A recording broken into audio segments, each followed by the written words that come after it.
13 లక్షల మంది పిల్లలు తగ్గిపోయారు, ఒకరోజు 5 లక్షల మంది తగ్గిపోయారు, ఒకరోజు స్కూళ్ళు మూసేశారు అని చెప్పారు.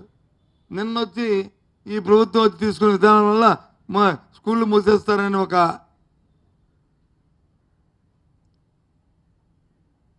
తల్లిదండ్రుల నుంచి అలాగే అధ్యాపకుల నుంచి రాగానే ఒక స్కూల్ కూడా ముయ్యమని తిరిగి వాళ్ళే స్టేట్మెంట్ ఇస్తున్నారు.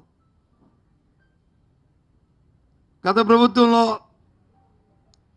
ఈ రాష్ట్రంలో ఏ ఒక్క స్కూల్ అయినా మూసారు ఈ ఊర్లో అని చెప్పి ఓ ప్రకటించమండి, ఊరి పేర్లు ఇమ్మనండి. లే అది చెప్పే ధైర్యం చేయరు, ఎందుకని లేదు కాబట్టి. ప్రభుత్వం మారిన ప్రభుత్వాలు వాళ్ళ విధానాలు ఉంటాయి. ఇవాళ నీతి ఆయోగం ఇవాళ చెప్పింది, ఏదైతే ఇంగ్లీష్ మీడియంలో ఆ విద్యార్థులకి దాని మీద పట్టుతో ఉండబట్టే కాంపిటేటివ్ ఎగ్జామ్స్లో ఎక్కువగా ఎవరైతే పట్టుంటుందో ఇంగ్లీష్ విద్య మీద, ఇంగ్లీషు భాష మీద వాళ్ళకే సెలెక్ట్ అవుతుందని నీతి ఆయోగం చెప్పింది. ఆ దురదృష్టితోనే దాన్ని ప్రోత్సహించాం. సరే, ఈ ప్రభుత్వం తాలూకు నిర్ణయాలు రాబోయే కాలంలో ఆ తల్లిదండ్రులు వాళ్ళే తెలుసుకుంటారు ఈ పరిస్థితిని. నేను ఇప్పుడు మీ ద్వారా నేను ప్రశ్నిస్తున్న ప్రభుత్వాన్ని ఏంటంటే, ఏదైనా మీరు ఒక నిర్ణయం తీసుకున్నప్పుడు ఆ నిర్ణయం అమలు జరుగుతుందా లేదా, ఆ నిర్ణయానికి ఏమైనా ఒక టైం బౌండ్ ఉందా లేదా, ఒక కార్యక్రమం ఉందా లేదా. మాకు ఎందుకంటే ప్రజల తరపున మేము మాట్లాడుతుంది, మీ పరిపాలనలో మీ విధానాలు ఎలాగుంటే మాకు సంబంధం లే, కానీ దానివల్ల ప్రజలకి ఇబ్బంది జరగకూడదు. సాక్షాత్ ముఖ్యమంత్రి గారు నోటు అంటే నేను టీవీలో చూశాను. ఒక్కో డిపార్ట్మెంట్లో 7,000 నుంచి 10,000 ఫైల్స్ ఈ 9 నెలల్లో ఉండిపోయాయి. ఎందుకు ఉండిపోతాయి? ఎందుకు ఆగాలి? ఎందుకు ఆగుతున్నాయి? కారణాలు ఏంటి అంటే, అధికారులకి ప్రజాప్రతినిధులకి సమన్వయం లేకపోవడం వల్ల ఆ కార్యక్రమాలు జరుగుతున్నాయి. లేదా అధికార తాలూకు పేషల్లో కానీ, మంత్రుల పేషల్లో కానీ పటిష్టమైన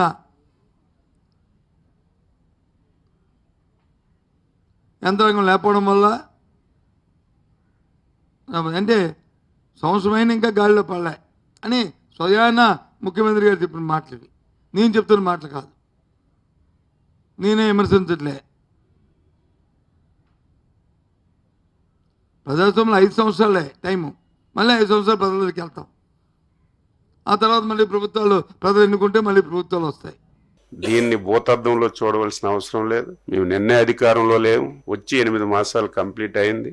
మా కోపము, కక్ష, వెంటనే మేము దాడికి ప్రతిదాడి చెయ్యాలంటే 8 మాసాల సమయం మాకు అవసరం లేదు. మేము ఒక డెసిషన్ తీసుకున్నాం, చంద్రబాబు నాయుడు గారి ఆధ్వర్యంలో ఎన్డీఏ ప్రభుత్వం, దాడికి ప్రతి దాడి అనేది రాజకీయాల్లో మంచిది కాదు. లాస్ట్ 5 years ఇలాగే చేసి రాష్ట్రం తీవ్రమైనటువంటి నష్టాల్లోకి వెళ్ళిపోయింది. ఈ 8 మాసాల్లో మేము ఈ చెవులు ఆ చెవుల్లో దూది పెట్టుకున్నాం. మా కార్యకర్తలు తిట్టినటువంటి తిట్లకి మనం అధికారంలోకి వచ్చాం, 5 సంవత్సరాలు నరకం పడ్డాం, ఊచకోత కోశారు. మీరు అధికారంలోకి వచ్చి ఏం చేస్తున్నారని మమ్మల్ని కార్యకర్తలు బూతులు తిట్టినా, సోషల్ మీడియాలో తిట్టినా సరే, దాడికి ప్రతి దాడి అనేది మంచి విధానం కాదు. అలాగని చెప్పి చేతకాని ప్రభుత్వం కూడా కాదు, చేతులు కట్టుకొని ఉండం. గత 5 సంవత్సరాల్లో జరిగిన ప్రతి సంఘటన మీద స్పష్టంగా ఎంక్వైరీ చేసి వాస్తవాలన్నీ కూడా తెలుసుకొని ఎవడు తప్పు చేసినా సరే విడిచిపెట్టే ప్రశ్న ఉండదని ముఖ్యమంత్రి గారు స్పష్టంగా చెప్పారు. అదే జరుగుతుంది. కానీ కక్ష సాధింపు చర్యగా మేమేది చేయడానికి ఇష్టపడం, భవిష్యత్తులో కూడా ఉండదు. కానీ తప్పు చేసిన వాడు తాత్కాలికంగా తప్పించుకొని తిరగొచ్చు తప్ప ఏదైనా ఒక రోజు చట్టానికి లోబడి శిక్ష అర్హుడవుతాడు. ఈ రోజు కూడా అదే జరిగింది. తరువాత వారు సెక్రటేరియట్కి వెళ్ళిపోతారని చెప్పారు. హుటాహుటిని బయలుదేరి 4:30 నిమిషాల కల్లా కూడా మేము అక్కడికి చేరుకున్నాం. చేరుకున్న తర్వాత ఏం జరిగింది అనేది నేను చివరిలో చెప్తాను. మేము ప్రధానంగా వారిని రిప్రజెంట్ చేయాలనుకుంటున్నటువంటి అంశాలు 2. ఒకటి, మాజీ శాసనసభ్యుడు మొన్న గన్నవరంలో వైఎస్ఆర్సీపీ అభ్యర్థిగా పోటీ చేసి ఓటమి పాలైనటువంటి వల్లభనేని వంశీని ఈరోజు ఉదయం తెల్లారుజామున బహుశా 6 గంటలకో 5 గంటలకో హైదరాబాదులో వారిని అరెస్ట్ చేసినట్టుగా మీడియా ద్వారా మాకు సమాచారం అందింది. ఆ తరువాత వారు అసలు ఎందుకు అరెస్ట్ చేశారో మాకు అర్థం కాలేదు. కారణం ఏంటంటే ఆయన ఒక కేసులోనూ 2 కేసుల్లోనూ ముద్దాయిగా ఉన్నారు.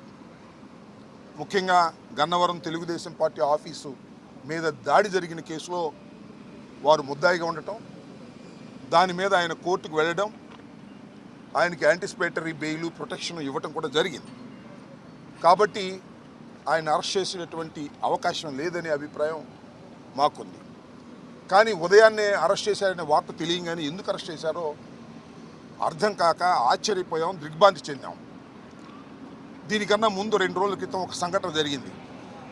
అదేమిటంటే ఈ వల్లభనేని వంశీ గారి మీద, వైసీపీ కార్యకర్తల మీద, తెలుగుదేశం పార్టీ ఆఫీస్ మీద దాడి జరిగిందని ఏదైతే 2022లో కంప్లైంట్ ఇచ్చారో ఆ కంప్లైంట్ ఇచ్చినటువంటి వ్యక్తి సత్యవర్ధన్ అనే వ్యక్తి మొన్న హఠాత్తుగా కోర్టు వారి దగ్గరికి వెళ్ళి పబ్లిక్ కోర్టులో మ్యాజిస్ట్రేట్ ముందు ఆయన ప్రాసిక్యూషన్ చెప్పేదంతా అబద్ధమని, తానిచ్చిన కంప్లైంట్ అది కంప్లైంట్ రూపంలో ఇవ్వలేదని, కేవలం ఏదో సాక్షి సంతకం పెట్టమంటే నేను వెళ్ళాని, వెళితే వారేదో రాసుకుని సంతకం పెట్టారనే విషయాన్ని గౌరవ న్యాయస్థానం ముందు చెప్పారు. ఇక్కడ బయట చెప్పింది కాదు. చెప్పిన తర్వాత ఒక్కసారిగా తెలుగుదేశం పార్టీ ఆశ్చర్యపోయింది.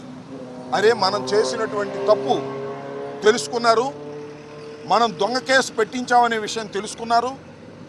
ఆ సత్యవర్ధన్ అనే వ్యక్తి ఎస్సీ కులానికి చెందటం వలన పైన రాసుకున్నారు సంతకం పెడితే నన్ను కులం పేరు కూడా తిట్టారని, ఎస్సీ ఎస్టీ అట్రాసిటీస్ యాక్ట్ కూడా పెట్టి బెయిల్ రాకుండా ఉండేందుకు కట్టుదిట్టంగా వాళ్ళు చేశారు అనేది తెలుసుకుని ఆశ్చర్యపోయి ఇదంతా ఫాల్స్ కేసు అని ప్రపంచానికి తెలిసింది.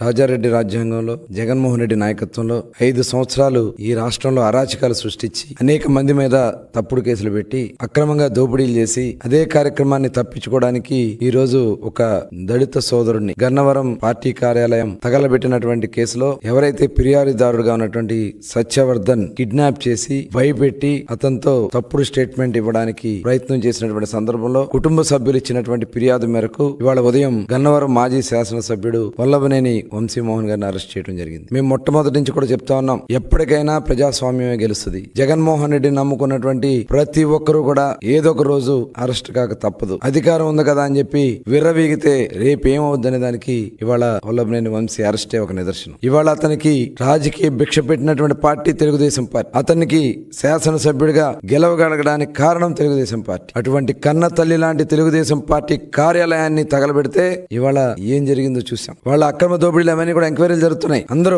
రాష్ట్రంలో ఉన్నటువంటి వైఎస్ఆర్ పార్టీలో ఎవరైతే తప్పులు చేశారో వాళ్ళందరూ కూడా ఎవరు కూడా తప్పించుకోలేరు. ఇవాళ రాజకీయంగా చాలా ప్రాధాన్యత కలిగినటువంటి కృష్ణా జిల్లాలో భ్రష్టు పట్టించారు ప్రతి ఒక్కరు కూడా. ఒక నాయకుడు క్యాసినో పెట్టిస్తాడు, నోరు ఉంది కదా అని బండబూతులు తిడతాడు, అధికారం ఉంది కదా అని చెప్పి అధికారుల్ని కాళ్ళ కింద వేసుకుని తొక్కే పరిస్థితి చేశారు. ఆ రోజున వాళ్ళు చేసినటువంటి దుర్మార్గాలు ఇవాళ బందర్లో మచిలీపట్నంలో ఒక మాజీ మంత్రి బియ్యం స్కామ్ లో సొంత భార్యనే కేసులో ఇరికిచ్చినటువంటి దౌర్భాగ్యమైనటువంటి పరిస్థితులు వైఎస్ఆర్ పార్టీ ఇవాళ ఆ నాయకులు. తీర ప్రాంతంలో భూములు కొట్టేసిన ఒక మాజీ మంత్రి, తెలుగుదేశం పార్టీ ప్రధాన కార్యాలయంలో ఆ కుటుంబానికి రాజకీయ భిక్ష పెట్టినటువంటి పార్టీ తెలుగుదేశం పార్టీ ఇవాళ దాడులు చేసి జగన్ దగ్గర మెప్పులు పొంది పదవులు పొందాలని చూస్తే ఏమైంది ఇవాళ మీరు చూశారు. ఇవాళ ఎవరు కూడా తప్పించుకోలేరు. ఇవాళ ఎవరైతే కంప్లైంట్ ఇచ్చారో అతని మీదే, ఒక దళితుడి మీదే ఇవాళ ఇలాంటి దుర్మార్గాలు చేస్తా ఉన్నారంటే ఎట్టి పరిస్థితుల్లో కూడా ప్రభుత్వం చూస్తూ ఊరుకోదు. ఖచ్చితంగా ఎవరు కూడా తప్పించుకోలేరు. ఇవాళ జగన్మోహన్ రెడ్డి గారు కూడా ఈ రాష్ట్రాన్ని ఏ రకంగా దోచుకున్నారో, ఇవాళ సొంత బాబాయ్ని ఏ రకంగా హత్య చేశారో మొత్తం మొత్తం కూడా ఇవాళ బయటకు వస్తున్నాయి. విచారణ కూడా వేగవంతంగా పూర్తి కావాల్సినటువంటి అవసరం ఉంది. దానికి కావాల్సినటువంటి చర్యలన్నీ కూడా తీసుకునే పరిస్థితి ఉంది. కాబట్టి ఎవ్వరు కూడా తప్పించుకోలేరు. ఇవాళ వచ్చి మాట్లాడుతూ ఉన్నారు ఒక్కొక్కరు. మీరు మాట్లాడే అర్హత మీకుందా? మీరు చేసిన తప్పిదాలే మిమ్మల్ని వెనక పంపిస్తున్నారు. అది గుర్తుపెట్టుకోవాలని చెప్పి ఈ సందర్భంగా తెలియజేస్తూ, చాలా పారదర్శకంగా మేము కక్షపూరితంగా చేయాలంటే ప్రభుత్వం వచ్చిన నెల రోజుల్లోనే మొత్తం అందరినీ జైల్లో పెట్టొచ్చు. కానీ మేము ఎక్కడా కూడా ఎవరి మీద కూడా కక్ష సాధింపు చర్యలు తెలుగుదేశం పార్టీ చేయదు. ప్రజాస్వామ్యబద్ధంగానే ముందుకెళ్తాం. ఎవరైతే దీంట్లో అవినీతిలో గాని అరాచకాల్లో గాని భాగస్వాములు అయ్యారో వాళ్ళు ఎట్టి పరిస్థితుల్లో కూడా తప్పించుకోలేరని కూడా తెలియజేస్తాం.